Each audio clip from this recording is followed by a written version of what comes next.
everybody. This is Koel Banerjee, and today we are gonna look into neoclassic criticism. So, as soon as we heard about neoclassic criticism, we had in our mind one name that is John Dryden. Along with John Dryden, we are going to look into some contemporaries of Dryden as well. So, let us start with John Dryden, lived from 1631 to 1700. He is considered as the father of English criticism by Dr. Samuel Johnson. He was also a pioneer of liberal criticism, historic criticism, comparative criticism, practical criticism. To Dryden, the main aim of poetry is to give delight. Instruction or teaching is secondary. Before I delved into his most famous critical work, Essay on Dramatic Poesy, we have to look into his other critical works as well. First, we have Essay on Satire. This forming the preface to translation of juvenile satires.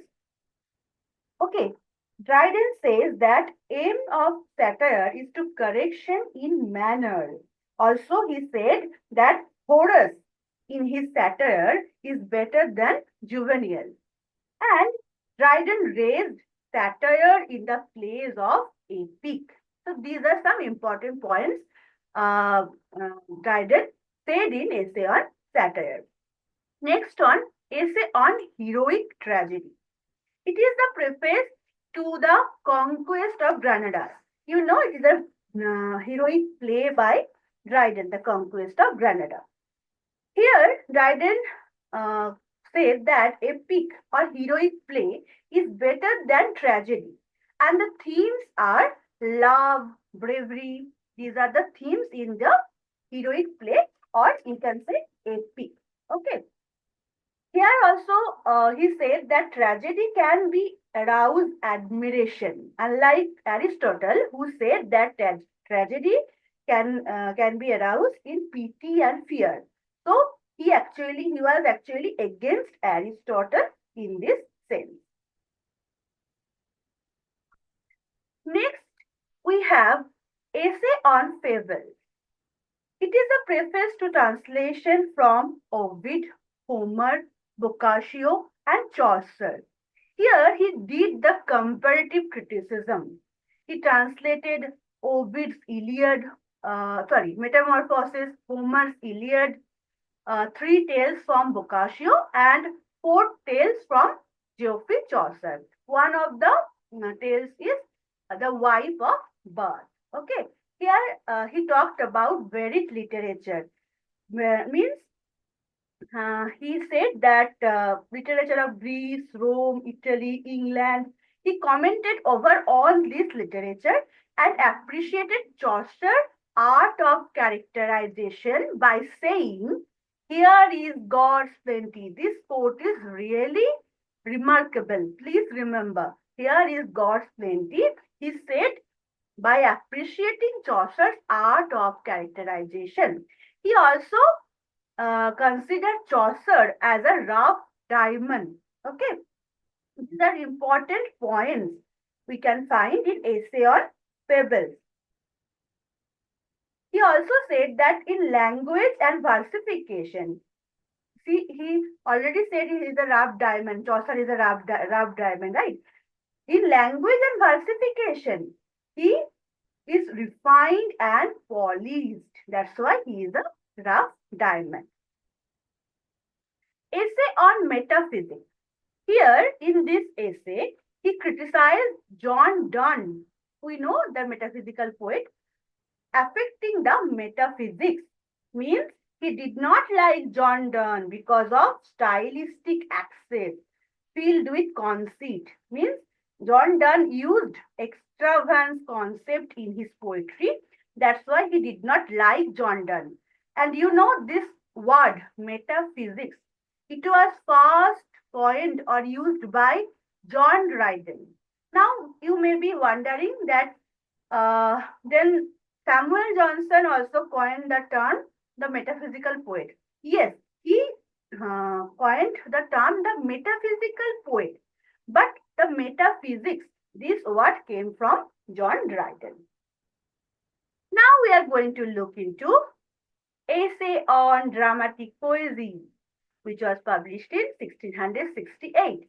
This year is very important because in that year, Dryden became the poet laureate.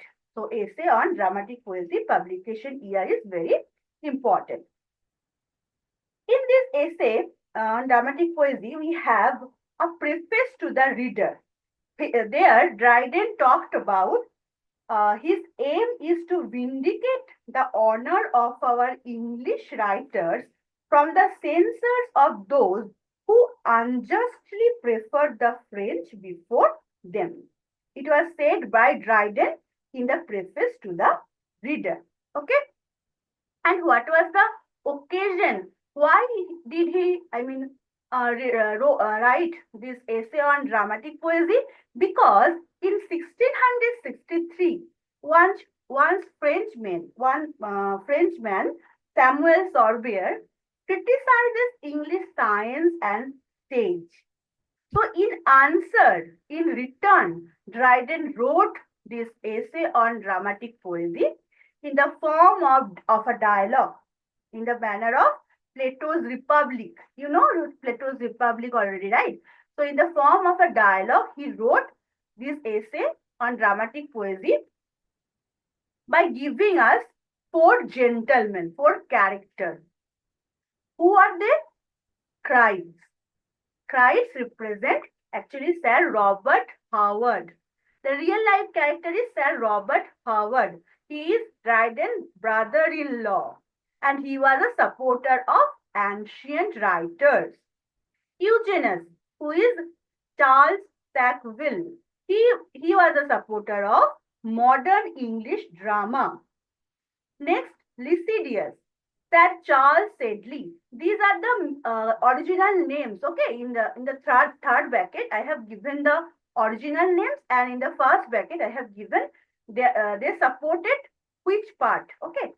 Now, Lycidius advocates superiority of French plays and Neander. Neander means new man, who represents Dryden himself. Remember, Dryden himself represents Neander. He advocates superiority of English drama over French. So here in this essay on dramatic poesy, we have four main ideas. Dryden talked about four main ideas demonstrating the superiority of modern over ancient. Restoration dramatists are better than Elizabethans. English drama is better than French drama. And rhyme is better than blank verse. Okay, on these four grounds, we can see these main characters, Crites, Eugenius, Lycidius, Neander, they are good. Okay. Now, you may be wondering that what are their views? Okay, for that you have to read the essay, essay on dramatic poesy, or just go to the Google and you can see the views of Crites, Eugenius, Lycidius, and Dryden. Okay. One important point to remember that Dryden, as a Neander, he defends rhyme and tragicomedy in this essay. He defended. Okay. And also we can see a comparison of William Shakespeare and Ben Jonson through this essay. Dryden famously said, I admire Jonson, but I love Shakespeare. He said Shakespeare was the Homer, father of dramatic poets, and Jonson was Virgil. Because of pattern of elaborating writing, he said that Jonson was Virgil and Shakespeare was the Homer because he is the father of dramatic poets.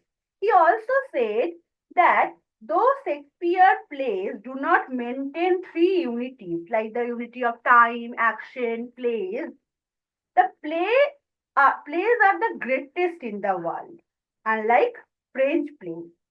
Now, you know, one important point is Dryden did practical criticism for the first time in analyzing Ben Jonson's Epicon or the Silent Woman. It is the first thing he did in that era that practical criticism happened. Okay. So I hope you have, I have given you important points about Dryden as a critic only. I am mentioning it because if I go into Dryden as a poet or dramatist, then we will have another video as well. Don't worry. So please read and these important points and research more to gain more idea about Dryden. If you have any confusion, just let me know in the group or you can just message me, direct message me. I will try to solve it. Okay. Now, few contemporaries or the contemporary critic of Dryden are there, like Thomas Rhymer. They are not so important, but you should know their name at least. So many times it happened now that NTA has been asking some odd questions. So they can ask. So Thomas Rhymer, he is a contemporary critic of Dryden. He wrote these four work. I mean, I have given only four of his work here because these are the cheap work of his, not four, three, sorry. So preface to his own translation of the French writer Raffin's reflection on Aristotle poetic, the tragedies of the last age, a short view of tragedy. Remember this name at least. If they ask you, you should know the answer. John Dennis, his work are the advancement and reformation of poetry, the impartial critic, grounds of criticism in poetry. Okay, now one famous name is there. You all are aware about this name, Jeremy Collier. He wrote a short view of the profaneness and immorality of the English stage. It was published in 1698. The publication year of this one is really important. Okay, so I hope from this video tutorial you can have some knowledge about neoclassical critic Dryden and contemporaries. In the next video, we will talk about other neoclassical critics, Alexander Pope, and then we will moving into Samuel Johnson, Dr. Samuel Johnson. So till then, please learn, revise, and love literature. Thank you.